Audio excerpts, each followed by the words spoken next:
প্ৰাণৰ শিল্পীগৰাকী অবিহনেও যে জন্মদিন পালন কৰিব লাগিব এই কথা কল্পনাই কৰা নাছিলোঁ আৰু আজি সেয়াই বাস্তৱ হ'ল।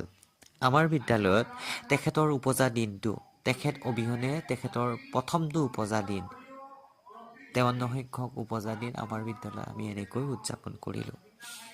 প্ৰথমে শিক্ষক শিক্ষয়িত্ৰীসকলে তেখেতৰ প্ৰতিচ্ছবিত চাকি বন্তি জ্বলাই মাল্যাৰ্পণ কৰিলে, ছাত্ৰ ছাত্ৰীসকলে অংশগ্ৰহণ কৰিলে। তাৰপিছত আমাৰ জ্যেষ্ঠ শিক্ষক শিক্ষয়িত্ৰীসকলে তেখেতৰ সম্পৰ্কে বিভিন্ন ধৰণৰ বক্তৃতা প্ৰদান কৰিলে। ছাত্ৰ ছাত্ৰীসকলেও তেখেতৰ বিভিন্ন ধৰণৰ গীতবোৰ, কবিতাবোৰ আওৰালে। আমাৰ শিক্ষক শিক্ষয়িত্ৰীসকলৰ ফালৰ পৰাও কবিতা আৰু গীতবোৰ গোৱা হ'ল। খুব ভাল অনুষ্ঠান এতিয়া আমি উপভোগ কৰিলোঁ। ইয়াৰ আগতে তেখেতৰ স্মৃতিত আমি নাহৰৰ পুলি কেইটামান ৰুইছিলোঁ, সেইখিনি মোৰ ভিডিঅ'ত আনিব নহ'ল।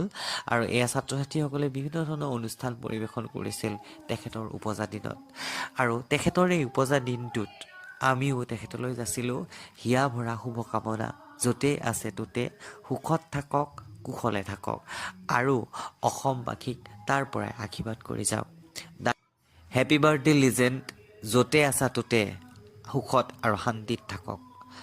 আৰু আপোনাৰ ন্যায়ৰ বাবে সদায় আমি প্ৰাৰ্থনা কৰিম। আপোনাৰ ন্যায় আমাক লাগিবই আৰু আপুনি ন্যায় পাবই লাগিব। ধন্যবাদ।